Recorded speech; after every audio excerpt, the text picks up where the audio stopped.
Hi, I'm Erin Anderson, and I am the program lead for the Design Improvement Program and an assistant professor at the University of Denver. And what that means is that I work very closely with your coaches, Patty and Ellen, to figure out and design the content of your coaching sessions, of design improvement as a whole, and work very closely with several people in DPS's impact office, including Sandy Lockheed, who is your contact at the district level around this design improvement work. And we are really working to create a process and a program that doesn't feel like it's adding on to all of the things you're already asked to do, but is something that you can integrate into the work that you're currently doing. And today, I'm just going to go quickly over a couple of things, which is I'm going to explain why design improvement, I'm going to explain what is design improvement, and I'm going to hopefully prepare you to engage in discovery with a focus on empathy. So as I mentioned, we're going to start with the why. Schools are a system, districts are a system, we have lots of systems that we're a part of. And it's often quoted that every system is perfectly designed to achieve exactly the results it gets. And I really believe this, that we have the ability to design better systems that will result in better outcomes for kids and better well-being, better academic outcomes. And that sometimes the system doesn't feel like it's designed for every student. And so we really want to focus in this work on how to make more equitable anti-racist schools for our students, because I do believe we can design better systems for everybody. This graphic I just think is always great. One thing to think about with systems is we're going to have a part of the system that we're most familiar with, and we're going to see that as the really compelling, important part. But through that, we might not see the rest of the system. And sometimes by not seeing the whole system, we may miss what's really happening, and we may have a misconception about what a problem is or what we need to improve. And so things are not always what they seem. And so design improvement helps us by guiding us to select the right problem to solve. And that can be quite a process. And that usually is the focus of the discovery phase. It helps us stay away from easy or convenient answers, or what we often refer to as solutionitis. We have to solve a million problems every day in a school. And some of them, easy and convenient answers are the way to go. But for some of those more persistent problems, we need to stay away from those easy answers and really do the work to try to design solutions that will be more effective. It allows us to fail faster to get to the resolution faster. So I know that might seem counterintuitive, but if we are kind of willing to try things out and discover that they're not working, in the long term, we're going to see improvement faster than if we put in urgent fixes and we stick with them, but they're not really working. And we're going to do better to get better. And so what this really involves is becoming a systems thinker. And what we mean when we say that is you're seeking to understand the big picture and all of the parts of the system. And one way to do that is to elicit different perspectives. So you really want to talk to as many people with as many diverse perspectives as possible when you're doing this work, to understand how they're experiencing the problem in order to solve for their experiences. As I mentioned, you want to resist the urge for quick fixes. I'm not saying that these problems aren't urgent, and we want to solve them quickly, but quick fixes are not always the best way to go, and they may not work because if they're done without understanding the perspectives of everyone in the system, people may not really engage in the way you were hoping to. You need to be ready to adapt and learn, and be somewhat nimble in how you approach problems. And you need to look for the high leverage points. And that's why this process does a lot around root cause analysis, so that you can actually figure out what's going to impact the problem. What is the connection between the work that you're doing and the problem, so that you can solve more quickly and more effectively. Previously, I think when we think about education reform or educational improvement over the last couple of decades, it's a lot of miracle goals and no methods. So if you look at No Child Left Behind, people were asked to have 100% of students at adequately yearly progress in a certain amount of time, but there was no process for how to do that, or no real clear advice on how you get to that point. And that's what I believe DI is a way to get to those goals. Two common approaches that have often been taken to improvement or reform is, okay, well, let's focus on accountability. So let's set targets, create incentives, hold people accountable, and that way everybody will learn. And this is, pretty common in our education system over the last couple decades. But the problem with focusing on accountability only is it's lagging. So you get test scores at the end of the year, and you don't really know why you achieved those test scores. It also really can alienate some of the people in the system. Teachers can be working really, really hard, and it might not bear out in test scores in the way that the accountability system expects it to. And that can be really disheartening to both the teachers and the kids taking the tests. So kind of on the other side of the spectrum is this idea of having communities of practice or professional learning communities.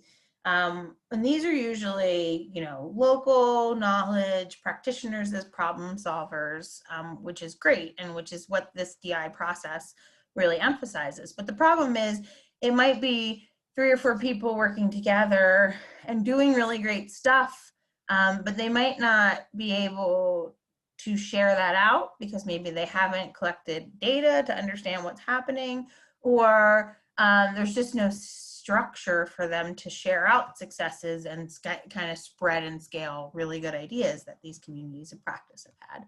Another approach is very common is this idea of evidence or research-based practice.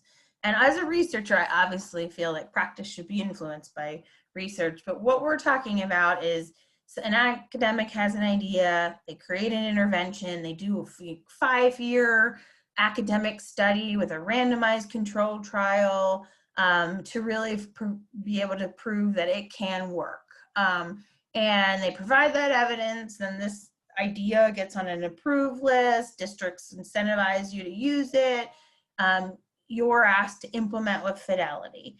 Well, and then practice is supposed to improve. Well, we have been following this model for quite a few years, and while there are examples of improvement, context is just so important. And so it's not necessarily that easy to take this evidence-based practice off the shelf and just do it in the way that it's been designed and have it lead to improvement. And so design improvement actually gives a way to test out some of those evidence-based practices and figure out how you might need to adapt it for your context. So this new approach that we're referring to, and I put new in parentheses because a lot of this conversation's been around for many decades around continuous improvement, but how we're kind of packaging it together as design improvement really has you learn how to implement complex ideas effectively, reliably, and at scale. It's about developing capacity within the system to learn and improve. And I think that's really key, is that you're learning as you go, and that's what's leading to the improvement, as opposed to some, outside silver bullet coming in and fixing things. It's the learning you're doing and the capacity you're building as an improvement team that's really the thing that's going to lead to improvement in the long run. And you're moving from this idea of, if you just did it the way it was designed, you know, fidelity of implementation, then it'll work, to this idea of integrity of implementation, which means that you know best how things are going to work in your context, and you should be able to adapt things to respond to that context. So this is how we got to design improvement, and we've been working on this with several cohorts over the last 4 years through DU, and through this work, DPS has also adopted this design improvement model and is doing it on a larger level. There's a Gates cohort of high schools focusing on math.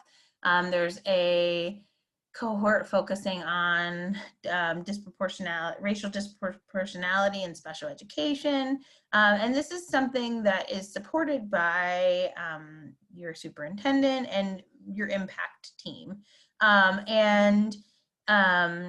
So the work that you're doing here is helping influence the work of the whole district. And what design improvement really is it's an innovative process that empowers those closest to the problem to understand the challenge, design changes, and then test those changes in order to advance equity and access in our schools in a more faster and effective manner. So what is DI? DI is a mashup of design thinking and improvement science. And so over at the Stanford D School, they have come up with a really great model called design thinking that's used a lot in the tech and business industry, which is a way to just get people to think outside the box a little bit more. And one of the great things about that model is the time spent really understanding the problem. At the same time, the Carnegie Institute's been designing a model called improvement science, and that one's very focused on disciplined inquiry and measurement and using PDSA cycles to create better solutions and scale those up through networked improvement communities. And so what we did is we've sort of taken the best of both worlds and mapped them on together. And what you'll see here is a graphic that talks about these different phases, from discovery to interpretation to ideation, experimentation, and evolution. Those are design improvement terms. But what they do is map perfectly onto the improvement science process, which is to go from understanding the problem and the system that produces it, to focusing collective efforts to try to make sense of the problem, to generating ideas for change, testing and building those, and then spreading and scaling the ones that work. This chart provides a little bit more information about each of these phases. And I think it's just really important to point out that there are some core principles behind improvement science that influence all of this work. And those are making the work very user-centered and problem-specific, seeing that system, and then focusing on variation and performance.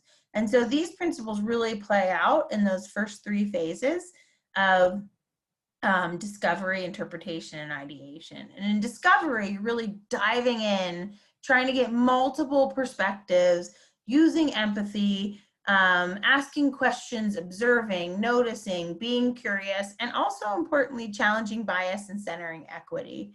And the tools and activities that are usually used, as I mentioned before, empathy interviews, but also process and systems maps that will help you understand the system a little bit more, reviews of scholarly research, practice expertise, so visiting an analogous setting, a school that's had the same problem and solved it, and then really moving into doing root cause analysis through things like affinity maps or fishbone diagrams, and also really looking at local data.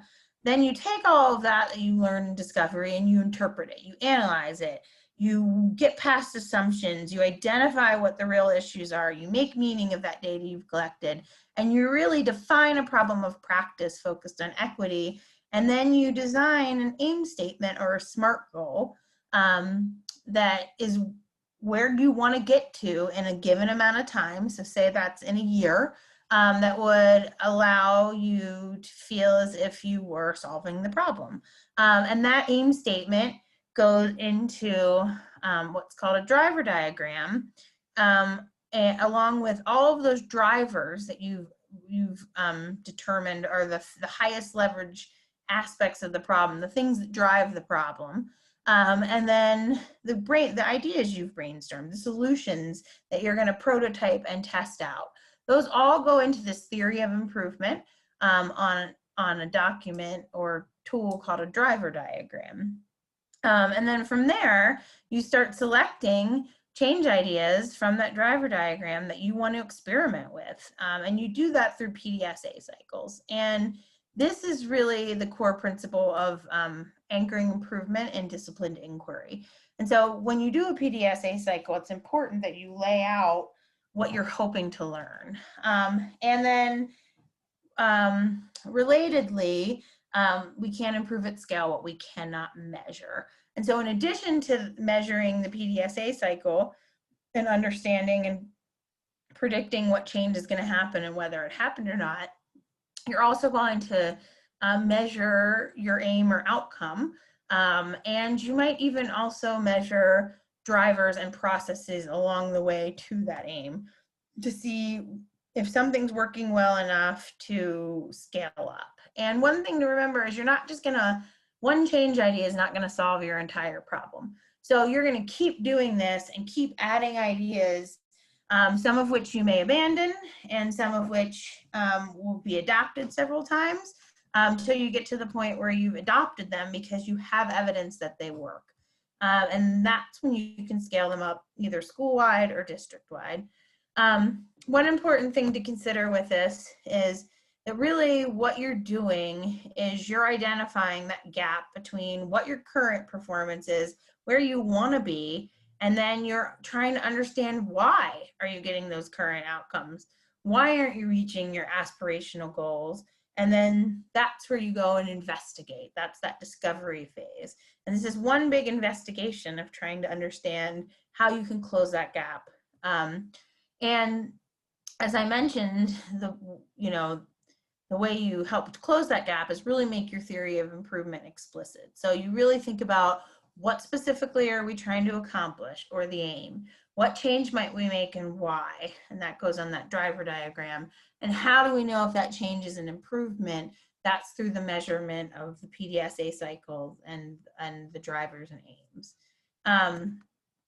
And one thing to keep in mind about, or 4 things to keep in mind about improvement science is it really, and design improvement, is it should be social learning. You should be doing this as a team, not as an individual. It should focus on the system. And so you really can't skip the discovery. You've got to understand the system, and not just from your own point of view, but from the point of view of everyone in the system. It's not necessarily linear. So while these are phases, you may work through the phases and be testing out change ideas, and it's really just not leading to any improvement. And you might need to go back to discovery and talk to your users again, or look back at data. And you might realize that either you didn't define the right problem, or the change idea, you haven't identified the right drivers, or maybe the change ideas you think are linked to the drivers are not. So it's a nonlinear system, and then it's discipline in that you're planning, and then executing the plan, collecting evidence or data about the plan, and then making decisions from there. And the improvement toolkit has a lot of things in it, but a lot of these are part of this initial discovery phase. And so we're gonna present handbooks to you at the November session, and you'll have in there data conversation protocols for empathy interviews, ways to scan, you can do process and systems maps, tools for causal analysis, tools for doing affinity protocols, which are usually connected to causal analysis, or a way to make sense of all this data you collected in discovery. Then you're always going to have an aim statement, and you're going to do PDSA cycles. You'll probably have some kind of chart of data over time that's measuring your aim. And then your driver diagram is basically your plan, a pictorial version of your plan. So the end goals of this are to have measurable improvement, to have changes that lead to improvement, and really to build improvement capacity to apply to future work. So you're not just going to solve this one problem as this one team, but ideally you're going to build capacity, build the type of culture that's okay with some of the failure, that encourages new ideas, where everybody understands how to engage in PDSA cycles, and so that you can keep applying this process to any problem that's more adaptive or that you think it's appropriate for. And then the other really important piece is that you're measuring, because a lot of times we throw so many things at a problem and then it gets better, but we don't know what specific things we did actually made it better. And so this allows you to really understand this change idea moved us to improve, and therefore we're going to keep doing this, and we're going to get rid of the things. We all have enough to do, so there's no reason to continue doing things that aren't leading to improvement, and aren't leading to equitable and effective outcomes. And so this really, this process allows you to kind of figure out what those things are, so you can do the things that work better and abandon the things that don't. So how do you do DI? So today we're just going to talk about the discovery phase. And in subsequent sessions, we will talk about creating that theory of improvement, or going through interpretation and ideation, and then experimenting and evolving. But today, just discovery. So one thing to keep in mind is this starts with trying to frame a problem, to really get to a clear definition of what that problem is. And so you may be able to identify that there's an area of concern. Maybe the state has told you there's an area of concern, and you're trying to really figure out what the real problem is within that area of concern. And you're going to do that through gathering information, through looking at your existing data, through prior experience, through speaking to your users, so that you can get to a really, really clearly defined problem. And so sometimes people may start with thinking like, I have a data team that I need to, my problem is my data teams. They don't have a good structure. But through that, you learn that the problem isn't the structure of data teams. It might be that the people within the team don't understand and can't really define grade level standards.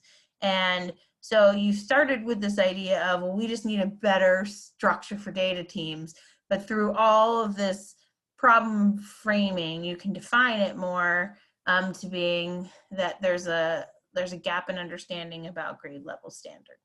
So the types of knowledge that help us bring on this understanding are local data, which I mentioned before. So this might be student data, this might be survey data, this might be LEAP data, the voices of users. So this is most often collected through empathy interviews, but people do use journey maps or shadow students, just any way where you can capture how the people that are most affected by the problem are feeling. Practical expertise. So this is where, this is what are people doing around you that's working. And then capturing how the work gets done. So this is really looking at what the current system and processes are. And then moving into scholarly expertise or research. So the really big thing when you're thinking about the local data is to do two things. To look at trends over time. So you could start to determine why some of the patterns might exist. And then most importantly, to really look at variation in that data. So whether that be a group of students that are really excelling and trying to understand what it is, what the set of circumstances are around why they're excelling, or looking at groups of students that are struggling and trying to understand who those students are, and then try to understand what the factors are that are influencing and creating that variation. because you're really trying to think about what works for whom under what conditions through this work. Process mapping. Oh, and so, you know, we had a school last year that really knew that they had a gap between students of color and white students in their K through 12 reading results, but they didn't really know why. And this dig into local data and not just looking at percentile groups or aggregated data really led them to understand that phonics were a part of the problem, and that they needed to improve their instruction in phonics to improve their outcomes for the students that were struggling. And it worked. And that had they not dug into the local data, they might not have uncovered that. Process mapping. So this is where you look at kind of what are all the steps for how something gets done, and then who are the people involved, and then try to understand, are there gaps in this process, or are there parts of this process that doesn't feel like it's working well? And so we had one school who, through process mapping, were able to determine that they were introducing some bias into how they were selecting students for gifted education. And they were really able to identify that through looking at their process for that selection. Also, systems mapping, similar to process mapping, but looks at more of all the aspects of the system, from instruction to the infrastructure to student support to HR, and then identifies where the challenges are and where the assets are in that system.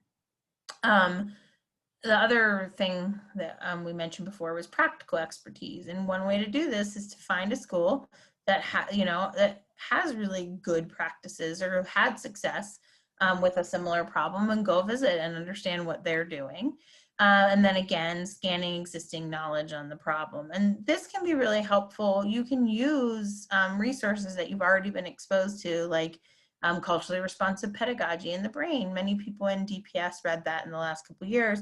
We've had a lot of schools take ideas from that and use those to adapt and create change ideas. So this can help you understand the problem more, and it can also help you understand how to address that problem.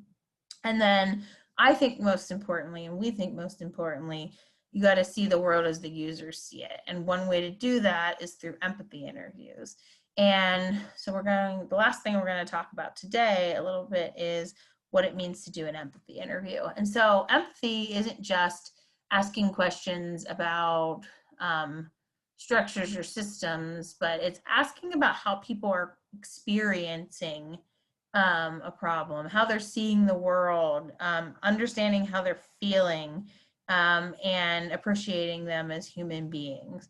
And so when you're doing an empathy interview, you want to really try to evoke stories from the participants and explore their emotions, because if we're going to solve a problem, we've got to address how people are feeling about that problem.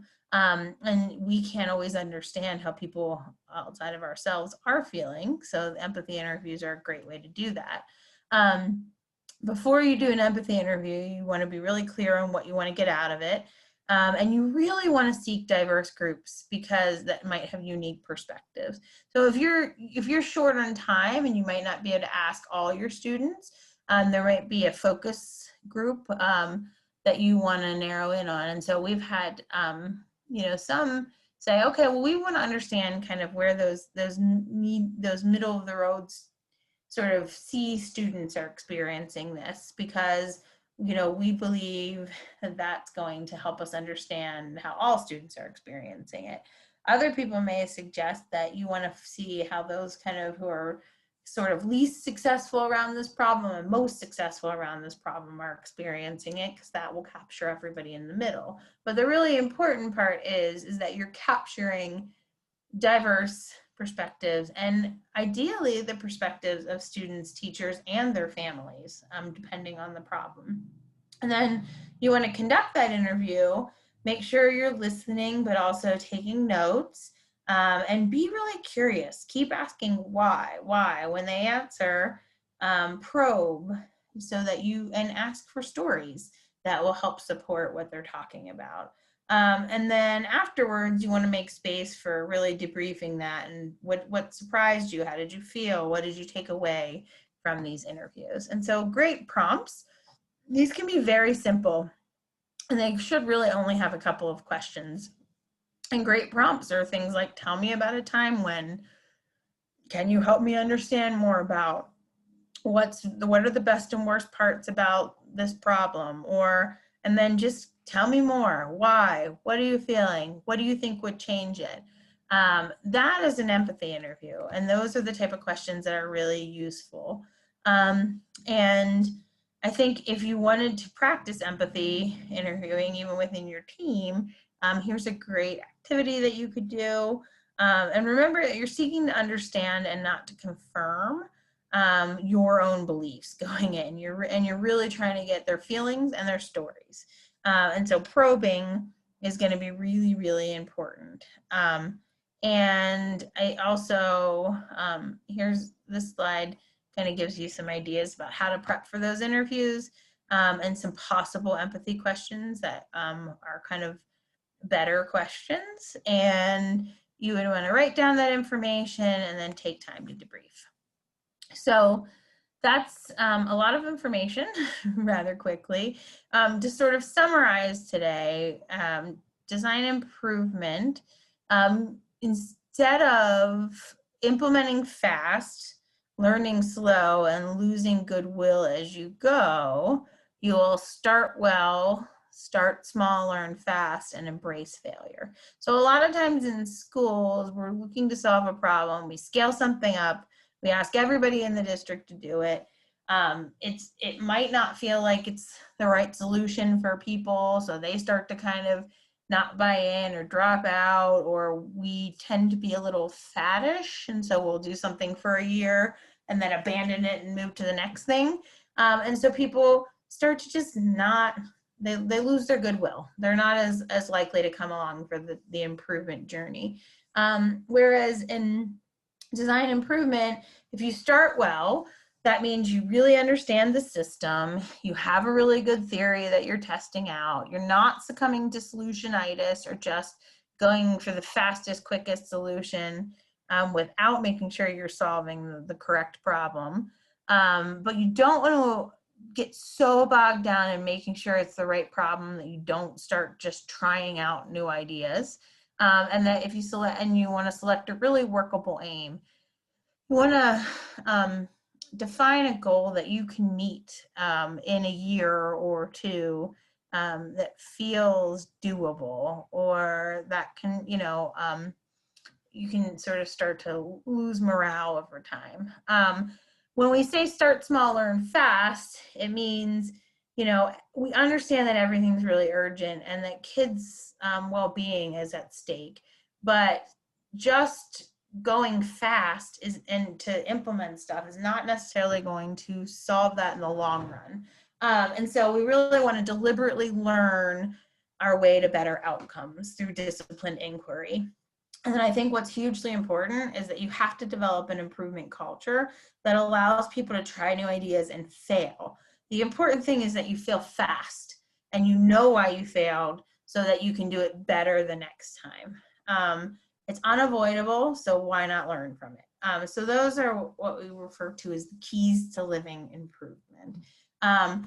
So feel free to reach out to myself or your coaches if you have any questions. I think it's also really important to remind you that Sandy Lockheed and the Impact Office is there to help you if you start to run into barriers at the district level that you need to address. She is a great resource for that, and we all work very closely together to make this program better for you. So please feel free. We have a continuous improvement mindset too, so please feel free to reach out anytime and let us know what may or may not be working for you, so we can help solve that problem and come up with a better solution. So thanks for joining today, and we will see you next week when we talk about theories of improvement.